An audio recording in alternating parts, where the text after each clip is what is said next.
Hello प्यारे बच्चों। तो हम लोग एलाइड पीसीएमबी चैनल पे टकाटक फिजिक्स सीरीज स्टार्ट करने वाले हैं और इसमें हम सारे के सारे चैप्टर से रिलेटेड कॉन्सेप्चुअल वीडियोस भी पढ़ेंगे। यानी जितने भी चैप्टर्स हैं उनका पूरा का पूरा कॉन्सेप्ट स्टडी करेंगे। इसके अलावा क्या नाम है, जितने भी टाइप ऑफ न्यूमेरिकल्स हो सकते हैं जो जिस जिस प्रकार के पेपर में आए हुए हैं, चाहे वो जेई मेंस हो, चाहे जेई एडवांस हो, चाहे नीट का पेपर हो, हर तरीके के क्वेश्चन भी हम डिस्कस करेंगे। लेकिन उससे पहले आप सबसे गुजारिश है कि अगर आप आज इस चैनल पर नए आए हुए हैं तो चैनल को सब्सक्राइब करें, जितना ज्यादा से ज्यादा हो सके वीडियो को शेयर करें, लाइक करें, और अगर किसी तरीके के इंप्रूवमेंट की गुंजाइश है तो प्लीज कमेंट बॉक्स में उसको बताएं जरूर। तो जैसा कि यहाँ पर हमने सबसे पहला टॉपिक यहाँ पर लिख रखा है सेंटर ऑफ मास, जो कि एक रिजिड बॉडी डायनेमिक्स का बहुत ही इंपॉर्टेंट टॉपिक है, सेंटर ऑफ मास, जिसको हम सबसे पहले यहाँ पर डिस्कस करेंगे और उसके बाद फिर धीरे धीरे आगे बढ़ेंगे रोटेशनल मोशन की तरफ। तो आइए स्टार्ट करते हैं सेंटर ऑफ मास। सबसे पहले सेंटर ऑफ मास बच्चों होता क्या है, सबसे पहले हम इसको समझ लेते हैं। तो centre of mass, a point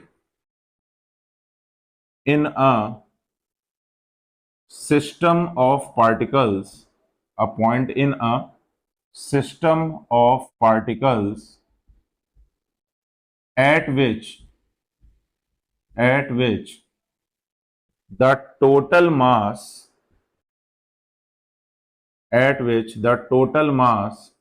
of system is concentrated, right? तो यानी कहने का ये मतलब है कि अगर हम कोई एक ऐसा सिस्टम ले रहे हैं जो कई सारे पार्टिकल से मिल करके बना हुआ है, तो जैसा कि हम जानते हैं बेटा कि पार्टिकल्स के पास मास भी जरूर होगा, और जैसा कि हमें पता है केमिस्ट्री से कि कोई भी सिस्टम है तो एटम से मिलकर के बना हुआ है, मॉलिक्यूल से मिलकर के बना हुआ है ना। तो उन पार्टिकल्स के पास मास जरूर होगा। तो उस पूरे के पूरे सिस्टम का मास जिस पॉइंट पे कंसंट्रेटेड होता है उसको हम क्या बोलते हैं, सेंटर ऑफ मास। क्लियर है ये बात सभी को? उसके बाद सेंटर ऑफ मास की एक डेफिनेशन और होती है, if body is very small compare to the earth, if body is very small compared to the earth, then center of mass, मैं शॉर्ट में लिखूंगा COM से, समझ जाइएगा, then center of mass and center of gravity are always same, right? तो अगर क्या नाम है कोई बॉडी अर्थ के मास के कंपैरिजन में या अर्थ के शेप और साइज के कंपैरिजन में बहुत छोटी है, तो ये हमेशा दिमाग में रख करके चलिए कि उसका सेंटर ऑफ मास और सेंटर ऑफ ग्रेविटी हमेशा सेम ही रहेगा, उसमें किसी प्रकार का कोई अंतर नहीं होगा। ठीक है ना? अब सेंटर ऑफ मास हम फाइंड आउट कैसे करेंगे कि सेंटर ऑफ मास कैसे पता चलेगा? तो जैसे मान लेते हैं कि यहां पर ये एक सीलिंग है, जहां से बेटा हमने एक आर्बिट्रेरी शेप की ये कोई बॉडी है, हमें नहीं पता कि इसका सेंटर ऑफ मास कहां पर है, राइट?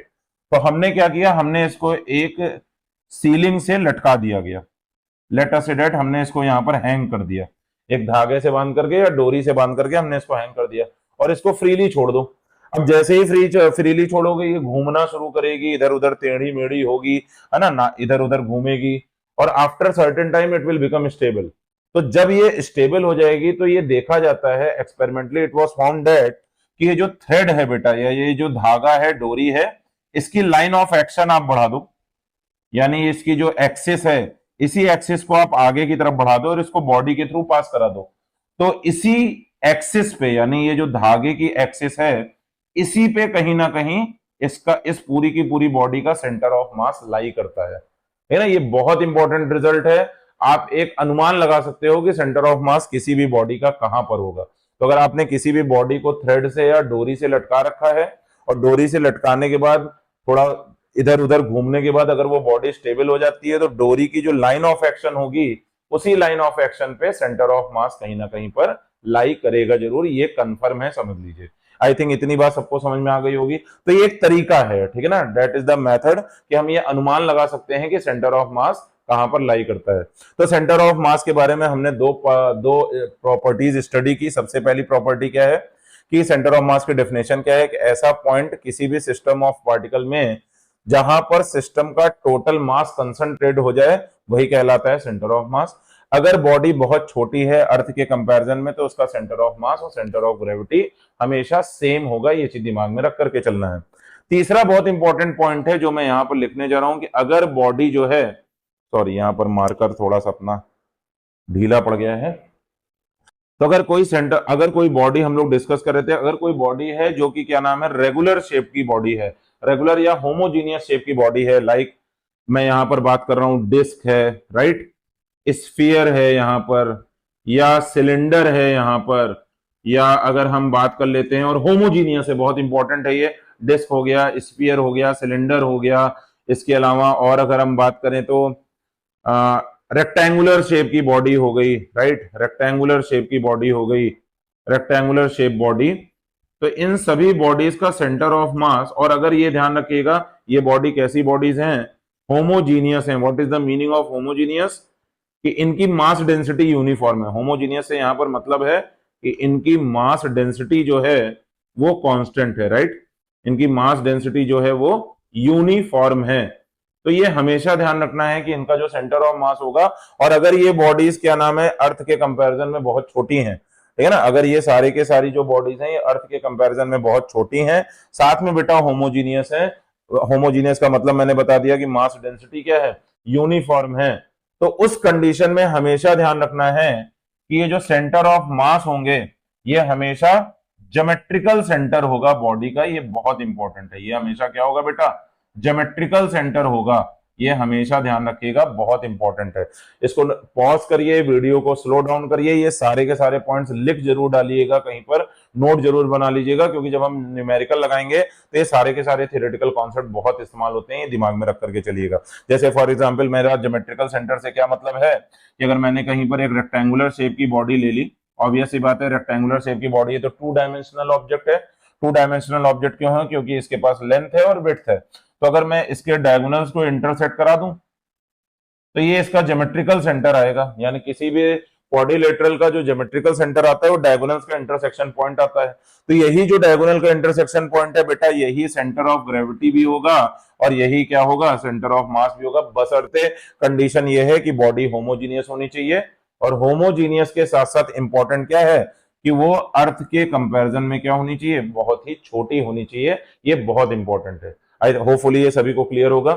इसी तरीके से अगर मैं डिस्क की बात कर लेता हूं तो डिस्क का भी जो सेंटर ऑफ मास होगा वो उसका सेंटर ही होगा, यानी जैसे सर्किल का सेंटर होता है, disc is also the 2 dimensional body, तो इसका ज्योमेट्रिकल सेंटर ही इसका सेंटर ऑफ मास या सेंटर ऑफ ग्रेविटी होगा। तो होपफुली इतनी बात सबको समझ में आ गई होगी। अब हमें ये डिस्कस करना है अगले पार्ट में, तो जब मैं इसको मिटाऊंगा तो अगले पार्ट में हम क्या डिस्कस करने वाले हैं कि ये जो भाई साहब हैं जिनकी मैं बात कर रहा हूं, सिस्टम ऑफ पार्टिकल्स की, है ना, तो सिस्टम ऑफ पार्टिकल्स कितने टाइप का होता है, अब हमें इस पे डिस्कशन करना है कि ये सिस्टम ऑफ पार्टिकल्स कितने तरीके का हो सकता है। तो होपफुली ये सभी को समझ में आ गया होगा। वीडियो पॉज करिए, इसको नोट डाउन करिए, चलिए अब हम आगे बढ़ते हैं। ओके,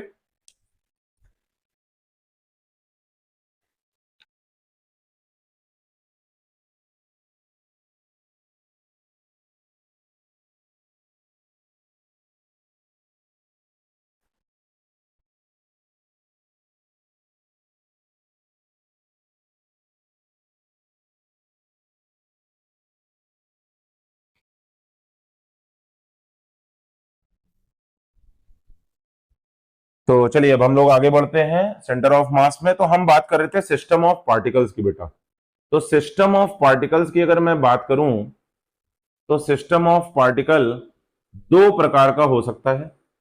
सबसे पहला होता है बेटा डिस्क्रीट, क्या होता है, डिस्क्रीट, और दूसरा होता है बेटा कॉन्टिन्यूअस, दूसरा होता है कॉन्टिन्यूअस। और यही कॉन्टिन्यूअस सिस्टम जो होता है, यही जो कॉन्टिन्यूअस सिस्टम होता है बहुत इंपॉर्टेंट है, क्योंकि न्यूमेरिकल में या बुक में कई बार एक शब्द लिख करके आता है एक्सटेंडेड बॉडी सिस्टम या एक्सटेंडेड पार्ट, ठीक है ना, तो यही जो कॉन्टिन्यूअस सिस्टम है यही किसका फॉर्मेशन करता है, एक्सटेंडेड सिस्टम का भी फॉर्मेशन करता है, ये बहुत इंपॉर्टेंट है, ये ध्यान रखना है। अब बात आती है कि इन दोनों में अंतर क्या है या दोनों का मतलब क्या है, तो हम डिस्क्रीट सिस्टम की सबसे पहले बात कर लेते हैं। तो जैसे कि अपने पास मान लेते हैं दो पार्टिकल्स हैं, लेट अस से दैट एक पार्टिकल है m1 और एक पार्टिकल है m2, राइट। एक पार्टिकल है m1, एक पार्टिकल है m2, और ये दोनों एक दूसरे से l डिस्टेंस पे या r डिस्टेंस पे एक दूसरे से दूर पे हैं।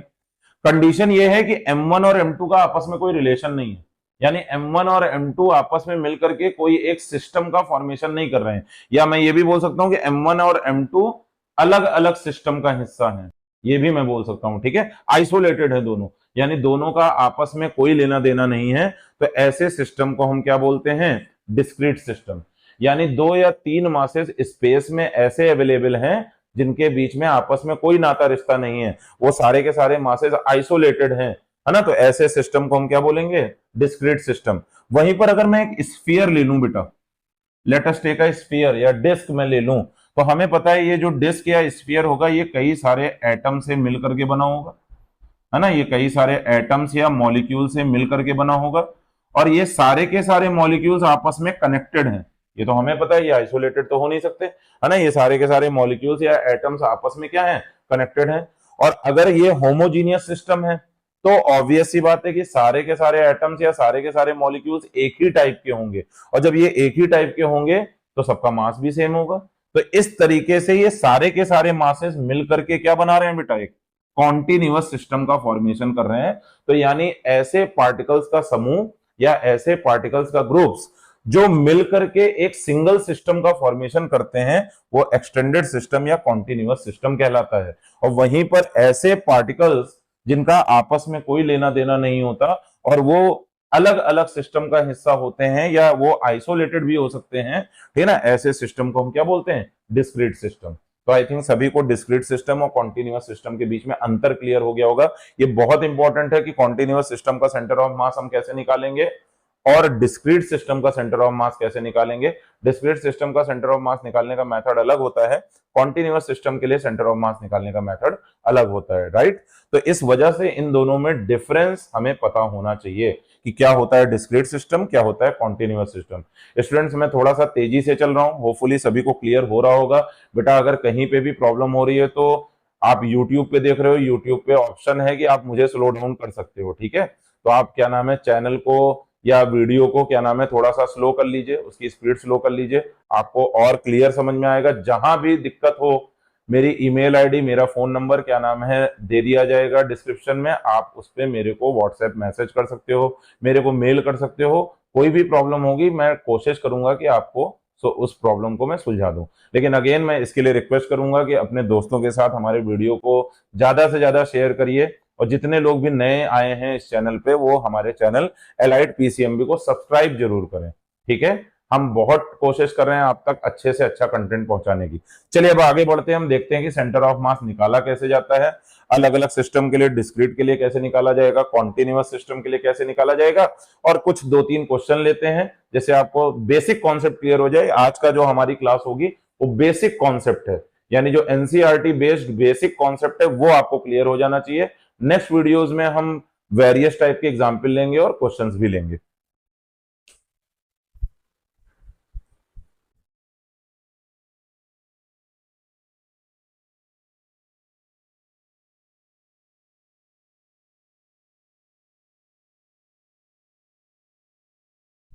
तो यहां पर अब हम लोग लेते हैं, जैसे सबसे पहले हम एक एग्जांपल ले लेते हैं। लेट अस से दैट कि ये कोई पॉइंट ओ है बेटा। हम यहां पर क्या बात करने जा रहे हैं, मैं पहले टॉपिक लिख दूं। हम बात करने जा रहे हैं मास मोमेंट की। किसकी बात कर रहे हैं, मास मोमेंट।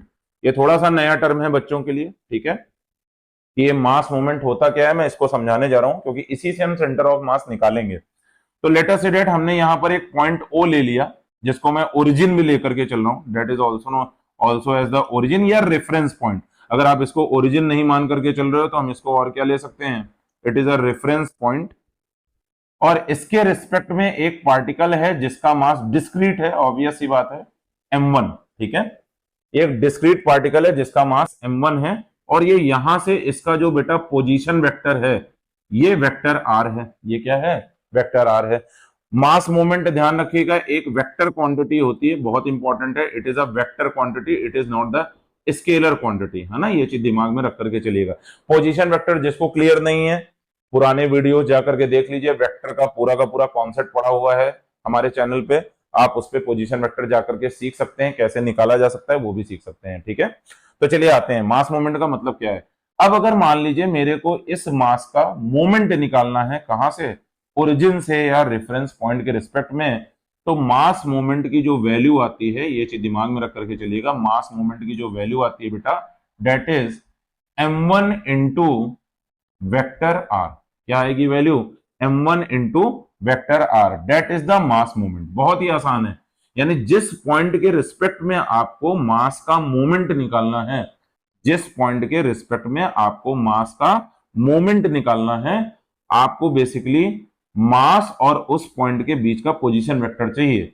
ध्यान से सुनिएगा जो मैं बोल रहा हूं, जिस मास का आपको मोमेंट निकालना है, आपको रेफरेंस पॉइंट के रिस्पेक्ट में उसका पोजीशन वेक्टर सबसे पहले चाहिए। अब उसके बाद मास को पोजीशन वेक्टर से मल्टीप्लाई कर दीजिए, आपके पास मास मोमेंट आ जाएगा। अब आप लोगों ने, सभी लोगों ने जिनके स्कूलों में ये चीज पढ़ा दी गई है, m1 x1 m2 x2 m3 x3 करके फॉर्मूला पढ़ा होगा, ये मेथड उससे आसान मेथड है। अगर आप इसको सीख जाते हो तो बहुत आसानी से आप, क्या नाम है, सेंटर ऑफ मास और उसकी पोजीशन निकाल सकते हो। कैसे निकाल सकते हैं, चलिए देखते हैं हम इसी मेथड से। और इसके लिए एक थियरम भी मैं डिस्कस करूंगा जो कि बहुत इंपॉर्टेंट है, मास मोमेंट की ही थियरम है, उसको हम पहले डिस्कस कर लेते हैं, उसके बाद एक दो एग्जांपल लेते हैं, बहुत आसानी से आपको ये चीज क्लियर हो जाएगी। चलिए देखते हैं।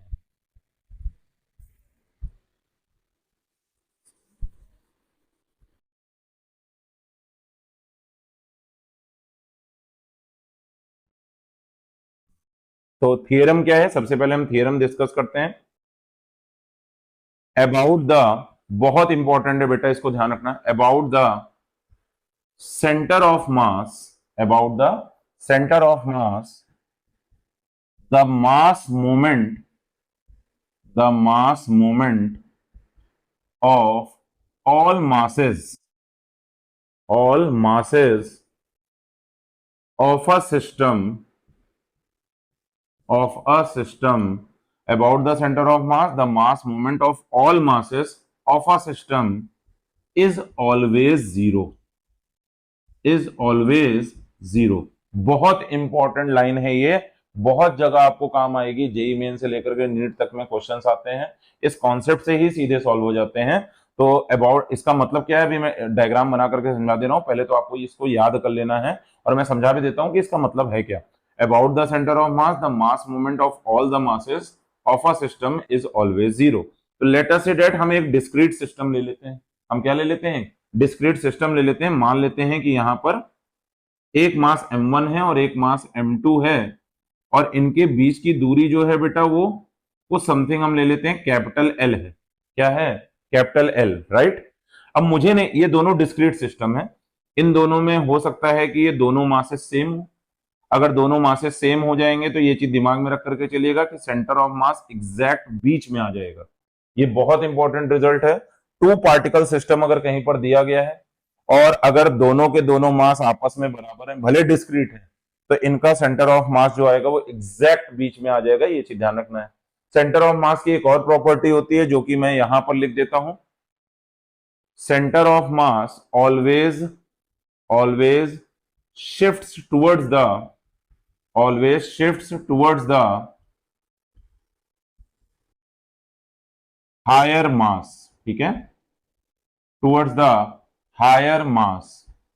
सेंटर ऑफ मास की ये प्रॉपर्टी होती है कि वो हमेशा शिफ्ट हो जाता है किस तरफ, हायर मास की तरफ। तो अगर मैं मान लूं कि यहां पर बेटा m1 की वैल्यू जो है वो m2 से स्लाइटली ज्यादा है, मैं यहां पर ये कंडीशन लेकर के चल रहा हूं कि m1 की वैल्यू जो है वो m2 से ज्यादा है, तो हमें पता है कि सेंटर ऑफ मास कहीं यहां पर आएगा, इस पॉइंट पे, राइट। यानी m1 की तरफ आएगा, बीच में तो नहीं आएगा, ये तो कंफर्म है, क्योंकि m1 m2 से बड़ा है। तो ये लाइन क्या बोल रही है कि सेंटर ऑफ मास हमेशा हायर मास की तरफ शिफ्ट हो जाता है, तो ये कहीं यहां पर आ जाएगा m1 के पास। अब मुझे नहीं पता कि एग्जैक्टली कहां पर है, तो मैं मान लेता हूं भाई यहां से इसकी दूरी कितनी है, x है, that is our centre of मास। मैं इसको cm नाम दे रहा हूं, ये पॉइंट जो है ये सेंटर ऑफ मास है। तो यहां से जो इसकी दूरी आएगी वो कितनी आ जाएगी, सभी को पता है, L माइनस एक्स। कितनी आ जाएगी बेटा, L माइनस एक्स। अब ध्यान रखना है, मैं सेंटर ऑफ मास को और क्या मान करके चल रहा हूं, इसको मैं क्या लेकर के चल रहा हूं, रेफरेंस। क्या मान करके चल रहा हूं बेटा, रेफरेंस या जिसको मैंने क्या नाम दिया था, ओरिजिन। तो ओरिजिन में के रिस्पेक्ट में ये सबको पता है, अगर आप बायोलॉजी वाले हो तो भी आपको पता है, मैथ वाले हो तो भी पता है कि इधर वाला पूरा का पूरा पोर्शन पॉजिटिव होगा और इधर वाला पूरा का पूरा पोर्शन नेगेटिव होगा। यानी x जब आप इधर लोगे तो नेगेटिव आएगा, x जब आप उधर लोगे पॉजिटिव आएगा, क्योंकि ओरिजिन का left hand side x negative होता है, राइट हैंड साइड पॉजिटिव होता है। ये बात सबको पता है। अब जरा इस पहली डेफिनेशन पे आ जाओ, क्या बोला जा रहा है, about the centre of mass the mass moment of all the masses of a system is always zero. ये बात सबको समझ में आ रही है। तो यानी सेंटर ऑफ मास के अबाउट अगर मैं इन दोनों मासेस का क्या निकालूं, सेंटर ऑफ मास के अबाउट अगर मैं इन दोनों मासेस का m1 का और m2 का क्या निकालूं, मास मोमेंट निकालूं, तो वो वैल्यू जो होगी वो हमेशा क्या आएगी, जीरो आएगी। ये चीज अपने को पता है, तो भाई हम निकाल लेते हैं, कोई दिक्कत नहीं है। तो टेकिंग, यहां पर क्या लिखूंगा, टेकिंग मास मोमेंट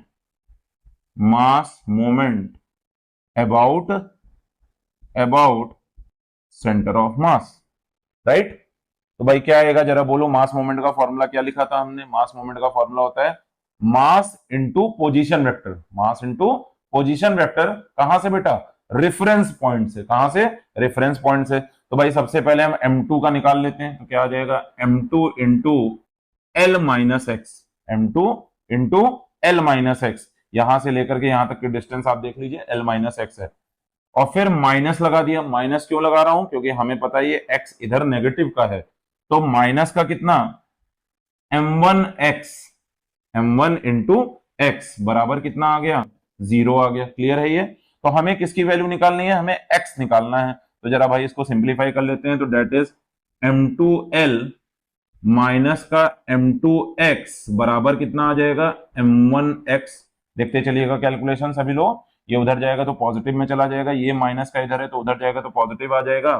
तो m2l बराबर कितना आ गया, m1 plus m2 into x. I think ये सभी को समझ में आ गया होगा। ये उधर जाएगा तो हम x कॉमन ले लेंगे, m1 प्लस m2, तो x की वैल्यू कितनी आ गई, m2 इंटू एल अपॉन कितना, m1 प्लस m2। बहुत इंपॉर्टेंट फॉर्मूला है 2 पार्टिकल सिस्टम के केस में या 3 पार्टिकल सिस्टम के केस में, हम इससे आसानी से क्वेश्चन लगा सकते हैं केवल इसी फॉर्मूले से। तो ये बहुत इंपॉर्टेंट रिजल्ट है, सभी बच्चों को नोट कर लेना चाहिए, ठीक है ना। अभी हम इस पे क्वेश्चन करेंगे, आपको तड़ नाम है टकाटक फिजिक्स, देखिएगा आपसे क्वेश्चन भी टकाटक लगेगा केवल और केवल इस फॉर्मूले के दम पे, ठीक है ना। बट आपको कॉन्सेप्ट भी पता होना चाहिए कि आ कहां से रहा है, केवल और केवल फॉर्मूला याद नहीं रखना है। अब याद करने का क्या तरीका है भाई, x तुमने कहां से नापा लिया था, m1 से। ध्यान दो, x आपने कहां से लिया था, m1 से। तो इसको याद क्या करना है, कैसे याद करना है, पोजीशन ऑफ सेंटर ऑफ मास हमको अगर निकालनी है तो जिस जगह से आपने x लिया है उससे आप नहीं मल्टीप्लाई कर रहे हो, m2 इंटू एल, यानी दूसरा mass into total distance upon में total mass of the system. दूसरा मास अपॉन में दूसरा mass into total distance upon में total mass of the system. एक क्वेश्चन देखते हैं, यहीं पर मैं कर रहा हूं, बहुत आसानी से आपको क्लियर हो जाएगा, ठीक है ना। जैसे हमने कह दिया कि यहां पर एक 4 kg का मास है और यहां पर एक 8 kg का मास है, दोनों के बीच की दूरी बेटा जो है वो 10 मीटर है, राइट। दोनों के बीच की दूरी क्या है, 10 मीटर है। ये एक 4 kg का मास है और ये एक 8 kg का मास है, राइट। तो हमें पता है कि भाई इसका सेंटर ऑफ मास कहीं यहीं पर होगा, that will be the centre of mass 8 kg के पास। ये कॉन्सेप्ट हमेशा दिमाग में रखो कि सेंटर ऑफ मास अपने आप को हायर मास की तरफ शिफ्ट कर लेता है। तो ये जो सेंटर ऑफ मास आएगा वो 8 kg के आसपास आएगा।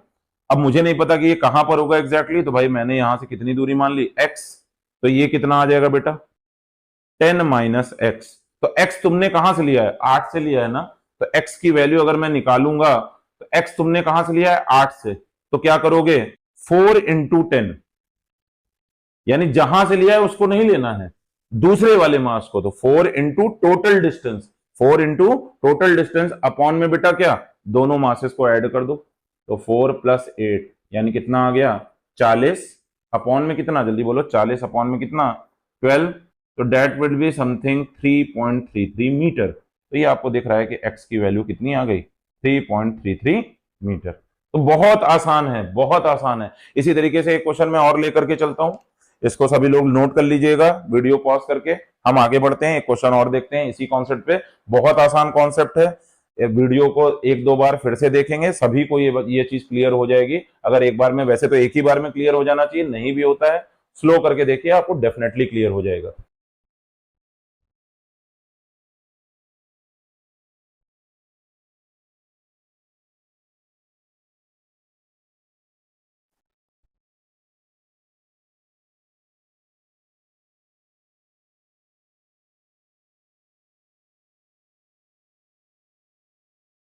तो चलिए एक क्वेश्चन हम लोग और लेते हैं। तो यहां पर लेट अस से दैट ये हमने एक्स एक्सिस ले ली और ये वाई एक्सिस ले ली। यहां पर अपने पास यहां पर लेट अस से दैट यहां पर एक मास है जिसकी वैल्यू है 2 kg, ये 2 किलो का मास है। यहां से इसकी जो डिस्टेंस है बेटा वो 3 मीटर है समथिंग, इसकी जो डिस्टेंस है डेट इज कितना, 3 मीटर है। और इसी तरीके से यहां पर एक मास है ये, और जिसकी डिस्टेंस है अपनी यहां से ओरिजिन के रिस्पेक्ट में ये कितनी है, 4 मीटर है। और 4 मीटर है, इसकी वैल्यू मान लेते हैं something 3 kg, let us say that, है ना। तो भाई अब अपने को पता करना है कि इसका सेंटर ऑफ मास कहां पर लाई करेगा। तो सेंटर ऑफ मास अगर अपने को हम एक रफली एजम्पशन ले लें तो सेंटर ऑफ मास इन दोनों को ज्वाइन करने वाली इस लाइन पे कहीं पर, इन दोनों को ज्वाइन करने वाली इस लाइन पे कहीं पर 3 kg के आसपास आएगा। तो इन दोनों को ज्वाइन करने वाली जो लाइन है ये कितनी आ जाएगी, 5 मीटर आ जाएगी। कितनी आ जाएगी, 5 मीटर आ जाएगी। पाइथागोरस थ्योरम सभी लोग लगा सकते हो बड़े आसानी से। ये एंगल जो आ जाएगा ये आपका 37 डिग्री आ जाएगा, ठीक है ना। ये सभी लोग याद कर लो, अगर कहीं पे भी कोई ट्रायंगल इस तरीके का बन रहा है बेटा जिसमें क्या नाम है, एक साइड आपकी क्या नाम है 3 मीटर है, ये 4 मीटर है और ये 5 मीटर है, तो that angle will be 37 degree. तो ये एंगल नहीं होगा 37 degree, sorry, that will be 53 degree और डेट विल बी 37 डिग्री, ठीक है। तो ये 37 डिग्री एंगल आ जाएगा। तो इस तरीके, ये 37 है, ये 90 हो गया, ऑब्वियस सी बात है, ये 53 डिग्री आ जाएगा, ठीक है। तो ये आपको याद भी रखना है। वैसे इसका कोई यूज नहीं है, बट फ्रिक्शन वगैरह में काफी ज्यादा यूज होता है, तो ये ट्रायंगल याद रखिएगा, काफी इंपॉर्टेंट है। अभी तो अपने को कोई यूज है नहीं, तो मैं इसको यहां से हटा रहा हूं, ठीक है। तो हमें क्या निकालना है यहाँ पर भाई, पोजीशन ऑफ सेंटर ऑफ मास अपने को निकालना है। तो वही कहानी फिर से, हमें पता है कि ये 2 kg का ऑब्जेक्ट है, डेट इज 2 kg ऑब्जेक्ट। तो सेंटर ऑफ मास इस 3 kg के पास में ही होगा। तो मैं मान लेता हूं बेटा यहां पर कहीं पर इसका सेंटर ऑफ मास लोकेटेड होगा। तो यहां से डिस्टेंस हमने कितनी ले ली, x ले ली। तो ये जो डिस्टेंस आ जाएगी that will be how much, 5 minus x. कितना आ जाएगा, 5 माइनस एक्स। क्लियर है, 2 kg से जो डिस्टेंस आएगा that will be 5 minus x. बहुत आसान है। एक्स आपने कहां से लिया है, जल्दी बोलिए, 3 से। तो ये वाला मास तो लेंगे नहीं, कौन सा लेंगे, 2 वाला। तो एक्स अगर मैं निकालूंगा तो डेट विल बी 2 इंटू 5, यानी second mass into total distance upon कितना बेटा, टोटल मास, यानी 3 प्लस 2। बहुत आसान है, देखिए। तो 2 5 10 हो गया और ये 5 आ गया, तो that is how much, 2 metre. तो यानी x की वैल्यू जो आ जाएगी वो 2 मीटर पे आ जाएगी, यानी सेंटर ऑफ मास कहीं यहां पर आएगा 2 मीटर पे, राइट। इन दोनों को ज्वाइन करने वाली लाइन पे आएगा 2 मीटर पे। कहां से, 3 kg से, और 2 kg से कितनी दूरी पे आ जाएगा, ऑब्वियस सी बात है 3 मीटर पे आ जाएगा। अब इसी में अगर अपने को कोऑर्डिनेट्स निकालने हैं तो ये एंगल का इस्तेमाल होगा। अगर यहीं पर अपने को कोऑर्डिनेट्स निकालने हैं कि भाई एक्स कोऑर्डिनेट क्या आएगा सेंटर ऑफ मास का, वाई कोऑर्डिनेट क्या आएगा सेंटर ऑफ मास का, तब बेटा इस ट्रायंगल का इस्तेमाल होगा। उसके लिए हमें वेक्टर को रिजॉल्व करना पड़ेगा, तो उसको भी हम डिस्कस करेंगे। अभी होपफुली ये सभी को क्लियर हो गया होगा कि 2 पार्टिकल सिस्टम के लिए हम सेंटर ऑफ मास निकालते कैसे हैं, राइट। 2 पार्टिकल सिस्टम के लिए अगर हमें सेंटर ऑफ मास निकालना है तो ये बहुत आसान मेथड है जो कि हमें सेंटर ऑफ मास की पोजीशन बताता है। बहुत इंपॉर्टेंट है बच्चों, ये ध्यान रखना, ये कोऑर्डिनेट नहीं बता रहा है, it is giving the position of the centre of मास, है ना। किस तरीके के सिस्टम के लिए, डिस्क्रीट सिस्टम के लिए। अभी तक मैंने जितने भी क्वेश्चंस किए हैं वो सारे के सारे डिस्क्रीट हैं, ये ध्यान रखिएगा। ये 3 kg आइसोलेटेड है, ये 2 kg आइसोलेटेड है, इनका आपस में कोई लेना देना एक दूसरे से नहीं है। तो होपफुली ये इतना पोर्शन सभी को क्लियर हो गया होगा। तो आज के वीडियो में बस इतना ही। अगला पार्ट इसका जो आएगा वो कॉन्टिन्यूअस मास सिस्टम के लिए आएगा, उसको भी हम डिस्कस करेंगे। उसमें भी पहले हम बेसिक क्वेश्चन करेंगे, बेसिक फंडामेंटल एक बार आपके दिमाग में बैठ जाए, उसके बाद फिर हम एडवांस क्वेश्चन भी करेंगे, तो आपको आसानी समझ में आएगा, कहीं दिक्कत नहीं होगी। तो बस आपसे यही गुजारिश है कि ज्यादा से ज्यादा चैनल को सब्सक्राइब करिए और अपने दोस्तों के साथ वीडियो को शेयर जरूर करिए। तो thank you students, good night.